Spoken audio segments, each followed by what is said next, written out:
السلام علیکم۔ ہم ناول سٹارٹ کرتے ہیں پیر کامل، جو بہت خوبصورت ناول ہے۔ وہ عشاء کی نماز کے بعد جس وقت واپس لوٹا، اس وقت وہ کچن میں برتن دھونے میں مصروف تھی۔ سالار اپنے پاس موجود چابی سے فلیٹ کا دروازہ کھول کر اندر آ گیا۔ سالار لاؤنج سے گزرتے ہوئے رک گیا۔ کچن کے دروازے کی طرف امامہ کی پوچھ تھی اور وہ سنک کے سامنے کھڑی تھی۔ اس کا دوپٹہ لاؤنج کے صوفے پر پڑا ہوا تھا۔ سالار نے پہلی بار اسے سیدہ اماں کے ہاں کچھ گھنٹے پہلے دوپٹے کے بغیر دیکھا تھا، اور اب وہ ایک بار پھر اسے دوپٹے کے بغیر دیکھ رہا تھا۔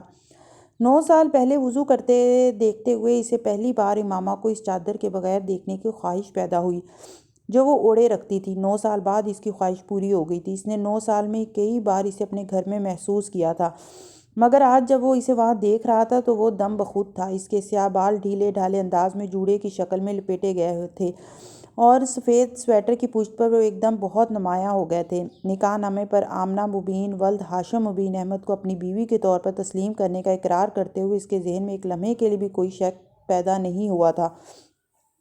نہ ہی ہاشم مبین احمد کے نام نے اسے چونکایا تھا۔ وہ سیدہ اماں کی بیٹی سے شادی کر رہا تھا۔ اس کا نام امامہ ہاشم بھی ہوتا تب بھی اس کے وہم و گمان میں بھی یہ کبھی نہیں آتا کہ یہ وہی امامہ تھی، کوئی اور نہیں۔ اور اسے سیدہ اماں کے صحن میں کھڑا دیکھ کر اسے ایک لمحے کے لیے بھی شبہ نہیں رہا تھا کہ اس کا نکاح کس سے ہوا تھا۔ تمہیں پتہ ہے امامہ، 9 سال میں کتنے دن، کتنے گھنٹے، کتنے منٹ ہوتے ہیں؟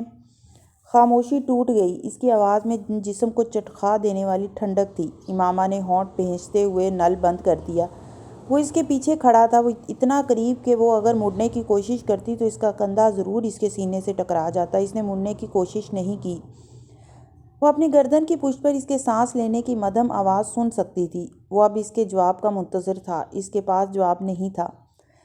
سنک کے کناروں پہ ہاتھ جمائے وہ نل سے گرتے ہوئے چند آخری قطروں کو دیکھتی رہی۔ کیا ان سالوں میں ایک بار بھی تم نے میرے بارے میں سوچا؟ سالار کے بارے میں؟ اس کے سوال بہت مشکل ہوتے جا رہے تھے۔ وہ ایک بار پھر چپ رہی۔ "What is next to ecstasy?" وہ جواب کا انتظار کیے بغیر کہہ رہا تھا۔ "تم نے کہا تھا پین۔ تم نے ٹھیک کہا تھا۔ It was pain." وہ ایک لمحے کے لیے رکا۔ "میں یہاں اس گھر میں ہر جگہ تمہیں اتنی بار دیکھ چکا ہوں کہ اب تم میرے سامنے ہو تو مجھے یقین نہیں آ رہا۔ امامہ نے سنک کے کناروں کو اور مضبوطی سے تھام لیا۔ ہاتھوں کی کپکپاہٹ کو روکنے کے لیے وہ اور کچھ نہیں کر سکتی تھی۔ "مجھے لگتا ہے میں کوئی خواب دیکھ رہا ہوں۔ آنکھیں کھولوں گا تو…" وہ رکا۔ امامہ نے آنکھیں بند کر لیں۔ "تو سب کچھ ہوگا، بس تم نہیں ہوگی۔ آنکھیں بند کروں گا تو…" امامہ نے آنکھیں کھول دیں۔ اس کے گال بھیگ رہے تھے۔ "تو بھی اس خواب میں دوبارہ نہیں جا پاؤں گا۔ تم وہاں بھی نہیں ہوگی۔ مجھے تمہیں ہاتھ لگاتے ڈر لگتا ہے۔ ہاتھ بڑھاؤں گا تو سب کچھ تحلیل ہو جائے گا، جیسے پانی میں نظر آنے والا عکس۔" وہ اس کے اتنے قریب تھا کہ ذرا جھکتا تو اس کے ہونٹ اس کے بالوں کو چھو جاتے، مگر وہ اسے چھونا نہیں چاہتا تھا۔ "اور تم ہو کون امامہ؟ آمنہ، میرا وہم، یا پھر کوئی معجزہ؟ کیا میں تمہیں یہ بتاؤں کہ مجھے تم سے…" وہ کچھ کہتے کہتے رک گیا۔ امامہ کی آنکھوں سے نکلنے والا پانی اس کے چہرے کو بھگوتا ہوا اس کی ٹھوڑی سے ٹپک رہا تھا۔ وہ کیوں رکا تھا وہ نہیں جانتی تھی، مگر اسے زندگی میں کبھی خاموشی اتنی بری نہیں لگی تھی جتنی اس وقت لگی۔ وہ بہت دیر تک خاموش رہا، اتنی دیر کہ وہ اسے پلٹ کر دیکھنے پر مجبور ہو گئی، اور تب اسے پتہ چلا وہ کیوں خاموش ہو گیا تھا۔ اس کا چہرہ بھی بھیگا ہوا تھا۔ وہ دونوں زندگی میں پہلی بار ایک دوسرے کو اتنے قریب سے دیکھ رہے تھے، اتنے قریب سے کہ وہ ایک دوسرے کی آنکھوں میں نظر آنے والے اپنے اپنے عکس کو بھی دیکھ سکتے تھے۔ پھر سالار نے اس سے نظریں چرانے کی کوشش کی تھی۔ وہ اپنے ہاتھ سے اپنے چہرے کو صاف کر رہا تھا۔ "تم مجھ سے اور میں تم سے کیا چھپائیں گے سالار؟ سب کچھ تو جانتے ہیں ہم ایک دوسرے کے بارے میں۔" امامہ نے مدھم آواز میں کہا۔ سالار نے ہاتھ روک کر سر اٹھایا۔ "میں کچھ نہیں چھپا رہا۔ میں آنسوؤں کو صاف کر رہا ہوں تاکہ تمہیں اچھی طرح دیکھ سکوں، تم پھر کسی دھند میں لپٹی ہوئی نظر نہ آؤ۔" وہ اس کے کان کی لو میں لٹکنے والے ان موتیوں کو دیکھ رہا تھا جنہیں اس نے بہت سال پہلے بھی دیکھا تھا۔ فرق صرف یہ تھا آج وہ بہت قریب تھے۔ ایک بار ان موتیوں نے اسے بہت رلایا بھی تھا۔ وہ موتی آج بھی رلا رہے تھے، اپنے ہر ہلکورے کے ساتھ وہم سے جنبش، جنبش سے وہم بنتے ہوئے۔ وہ اپنے کانوں کی لوؤں پر اس کی محویت محسوس کر رہی تھی۔ "میں نے کبھی نہیں سوچا تھا کہ میں کبھی تمہارے اتنے قریب کھڑے ہو کر تم سے بات کر رہا ہوں گا۔" وہ مسکرایا تھا، لیکن نم آنکھوں کے ساتھ۔ امامہ نے اس کے دائیں گال میں چند لمحوں کے لیے ابھرنے والا گڑھا دیکھا۔ مسکراتے ہوئے اس کے صرف ایک گال پہ ڈمپل پڑتا تھا، دائیں گال پہ، اور 9 سال پہلے امامہ کو اس ڈمپل سے بھی بڑی جھنجھلاہٹ ہوتی تھی۔ 9 سال کے بعد اس ڈمپل نے پہلی بار عجیب سے انداز میں اسے اپنی طرف کھینچا تھا۔ میں نے کبھی یہ نہیں سوچا تھا کہ میں کبھی تمہارے کان میں موجود ایئرنگ کو ہاتھ لگاؤں گا اور وہ اب اس کے دائیں کان میں ہلکورے لیتے ہوئے موتی کو اپنی انگلیوں کی پوروں سے روک رہا تھا، اور تم مجھے ایک تھپڑ نہیں کھینچ مارو گی؟ امامہ نے بے یقینی سے اسے دیکھا۔ سلار کے چہرے پر کوئی مسکراہٹ نہیں تھی۔ اگلے لمحے وہ گیلے چہرے کے ساتھ بے اختیار ہنسی تھی۔ اس کا چہرہ سرخ ہوا تھا۔ تمہیں ابھی بھی وہ تھپڑ یاد ہے؟ وہ ایک ریفلیکس ایکشن تھا اور کچھ نہیں۔ امامہ نے ہاتھ کی پشت سے اپنے بھیگے ہوئے گالوں کو صاف کیا۔ وہ ایک بار پھر مسکرایا۔ ڈمپل ایک بار پھر نمودار ہوا۔ اس نے بہت آہستگی سے اپنے دونوں ہاتھوں میں اس کے ہاتھ تھام لیے۔ تم جاننا چاہتے ہو کہ میں اتنے سال کہاں رہی، کیا کرتی رہی، میرے بارے میں سب کچھ؟ وہ نفی میں سر ہلاتے ہوئے اس کے دونوں ہاتھ اپنے سینے پر رکھ رہا تھا۔ میں کچھ جاننا نہیں چاہتا، کچھ بھی نہیں۔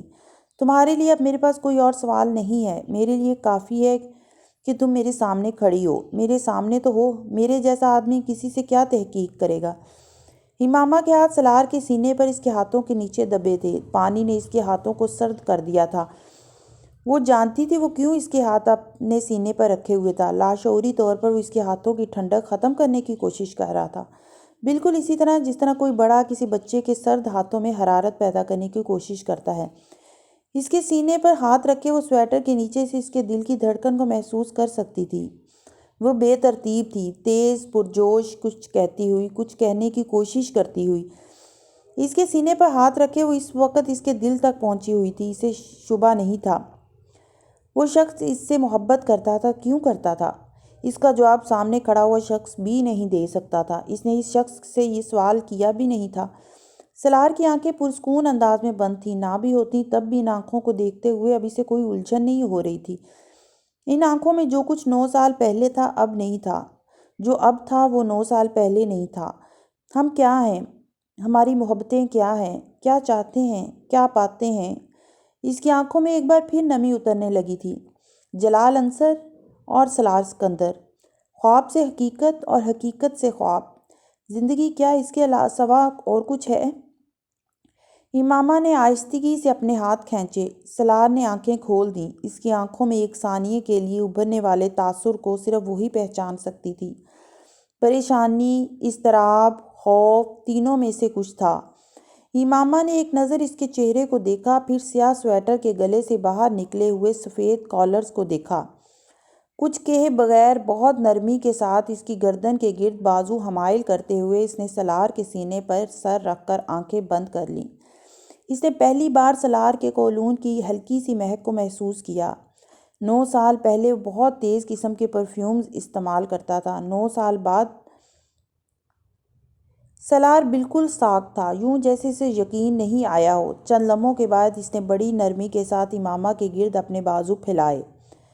یہ میرے لیے اعزاز ہے، امامہ نے اسے مدھم آواز میں کہتے سنا۔ وہ اس کی بند آنکھوں کو نرمی سے چوم رہا تھا۔ وہ سلار کے ساتھ خانہ کعبہ کے صحن میں بیٹھی ہوئی تھی۔ سلار اس کے دائیں جانب تھا۔ وہ وہاں ان کی آخری رات تھی۔ وہ پچھلے 15 دن سے وہاں تھے۔ کچھ دیر پہلے انہوں نے تہجد ادا کی تھی۔ وہ تہجد کے نوافل کے بعد وہاں سے چلے جایا کرتے تھے۔ آج نہیں گئے تھے، آج وہیں بیٹھے رہے۔ ان کے اور خانہ کعبہ کے دروازے کے درمیان بہت لوگ تھے اور بہت فاصلہ تھا۔ اس کے باوجود وہ دونوں جہاں بیٹھے تھے وہاں سے وہ خانہ کعبہ کے دروازے کو بہت آسانی سے دیکھ سکتے تھے۔ وہاں بیٹھتے وقت ان دونوں کے ذہن میں ایک ہی خواب تھا۔ وہ اس رات کو اب اپنی آنکھوں سے دیکھ رہے تھے۔ حرم پاک کے فرش پر اس جگہ گھٹنوں کے بل بیٹھتے ہوئے سلار سورہ رحمان کی تلاوت کر رہا تھا۔ امامہ جان بوجھ کر اس کے برابر میں بیٹھنے کی بجائے بائیں جانب اس کے عقب میں بیٹھ گئی۔ سلار نے تلاوت کرتے ہوئے گردن موڑ کر اسے دیکھا، پھر اس کا ہاتھ پکڑ کر آہستگی سے اپنے برابر والی جگہ کی طرف اشارہ کیا۔ امامہ اٹھ کر اس کے برابر بیٹھ گئی۔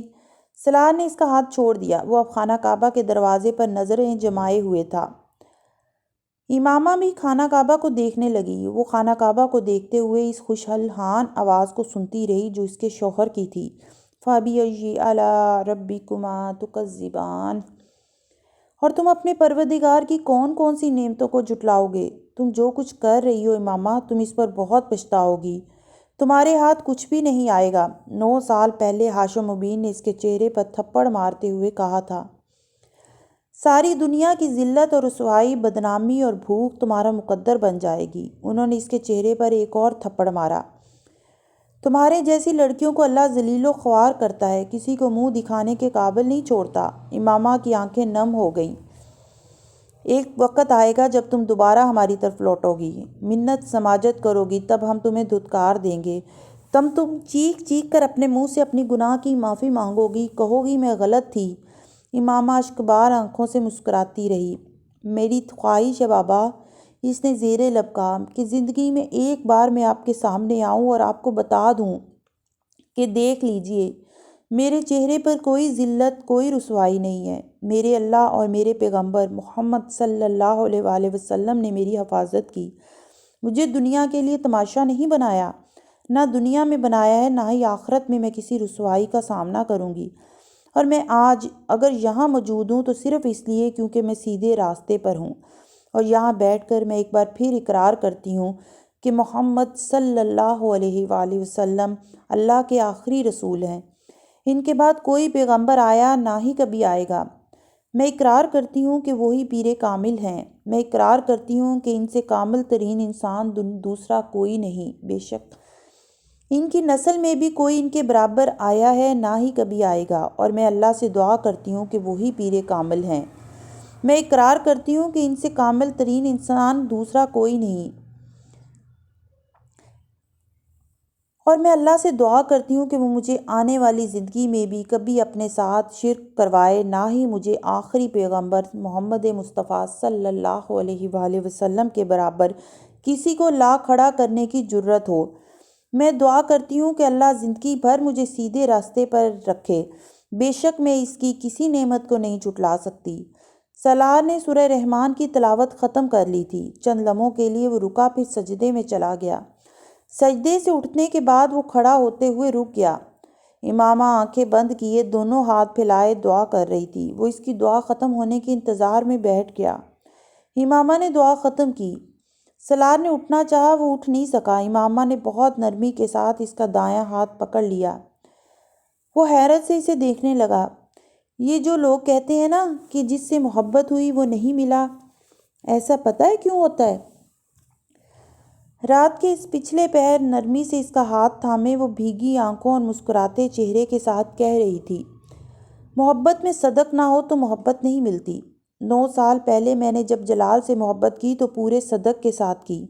دعائیں، وظیفے، منتیں، کیا تھا جو میں نے نہیں کر چھوڑا، مگر وہ مجھے نہیں ملا۔ وہ گھٹنوں کے بل بیٹھی ہوئی تھی۔ سالار کا ہاتھ اس کے ہاتھ کی نرم گرفت میں اس کے گھٹنے پر دھرا تھا۔ پتہ ہے کیوں؟ کیونکہ اس وقت تم بھی مجھ سے محبت کرنے لگے تھے، اور تمہاری محبت میں میری محبت سے زیادہ صدق تھا۔ سالار نے اپنے ہاتھ کو دیکھا۔ اس کی ٹھوڑی سے ٹپکنے والے آنسو اب اس کے ہاتھ پہ گر رہے تھے۔ سالار نے دوبارہ امامہ کے چہرے کی طرف دیکھا۔ مجھے اب لگتا ہے کہ اللہ نے مجھے بہت پیار سے بنایا تھا۔ وہ مجھے کبھی کسی ایسے شخص کو سونپنے پر تیار نہیں تھا جو میری ناقدری کرتا، مجھے ضائع کرتا، اور جلال، وہ میرے ساتھ یہی سب کچھ کرتا۔ وہ میری قدر کبھی نہ کرتا۔ 9 سال میں اللہ نے مجھے ہر حقیقت بتا دی، ہر شخص کا اندر اور باہر دکھا دیا، اور پھر اس نے مجھے سالار سکندر کو سونپا، کیونکہ وہ جانتا تھا کہ تم وہ شخص ہو جس کی محبت میں صدق ہے۔ تمہارے علاوہ اور کون تھا جو مجھے یہاں لے آتا؟ تم نے ٹھیک کہا تھا، تم نے مجھ سے پاک محبت کی تھی۔ وہ بے حس و حرکت اسے دیکھ رہا تھا۔ وہ اب اس کے ہاتھ کو نرمی سے چومتے ہوئے باری باری اپنی آنکھوں سے لگا رہی تھی۔ مجھے تم سے کتنی محبت ہوگی میں نہیں جانتی، دل پر میرا اختیار نہیں ہے، مگر میں جتنی زندگی تمہارے ساتھ گزاروں گی تمہاری وفادار اور فرما بردار رہوں گی، یہ میرے اختیار میں ہے۔ میں زندگی کے ہر مشکل مرحلے، ہر آزمائش میں تمہارے ساتھ رہوں گی۔ میں اچھے دنوں میں تمہاری زندگی میں آئی ہوں، میں برے دنوں میں بھی تمہیں اکیلا نہیں چھوڑوں گی۔ اس نے جتنی نرمی سے اس کا ہاتھ پکڑا تھا اسی نرمی سے چھوڑ دیا۔ وہ اب سر جھکائے دونوں ہاتھوں سے اپنے چہرے کو صاف کر رہی تھی۔ سالار کچھ کہے بغیر اٹھ کر کھڑا ہو گیا۔ وہ خانہ کعبہ کے دروازے کو دیکھ رہا تھا۔ وہ بلا شبہ اسے زمین پر اتاری جانے والی صالح اور بہترین عورتوں میں سے ایک بخش دی گئی تھی۔ وہ عورت جس کے لیے 9 سال اس نے ہر وقت اور ہر جگہ دعا کی تھی۔ کیا سالار سکندر کے لیے نعمتوں کی کوئی حد رہ گئی تھی؟ اور اب وہ عورت اس کے ساتھ تھی تو اسے احساس ہو رہا تھا کہ وہ کیسی بھاری ذمہ داری اپنے لیے لے بیٹھا تھا۔ اسے اس عورت کا کفیل بنا دیا گیا تھا جو نیکی اور پارسائی میں اس سے کہیں آگے تھی۔ امامہ اٹھ کھڑی ہوئی۔ سالار نے کچھ کے بغیر اس کا ہاتھ تھام کر وہاں سے جانے کے لیے قدم بڑھا دیے۔ اسے اس عورت کی حفاظت سونپ دی گئی تھی جس نے اپنے اختیار کی زندگی کو اس کی طرح کسی آلائش اور غلاظت میں نہیں ڈبویا، جس نے اپنی تمام جسمانی اور جذباتی کمزوریوں کے باوجود اپنی روح اور جسم کو اس کی طرح نفس کی بھیٹ نہیں چڑھایا۔ اس کا ہاتھ تھامے قدم بڑھاتے ہوئے اسے زندگی میں پہلی بار پارسائی اور تقویٰ کا مطلب سمجھ میں آ رہا تھا۔ وہ اس سے چند قدم پیچھے تھی۔ وہ حرم پاک میں بیٹھے اور چلتے لوگوں کی قطاروں کے درمیان سے گزر رہے تھے۔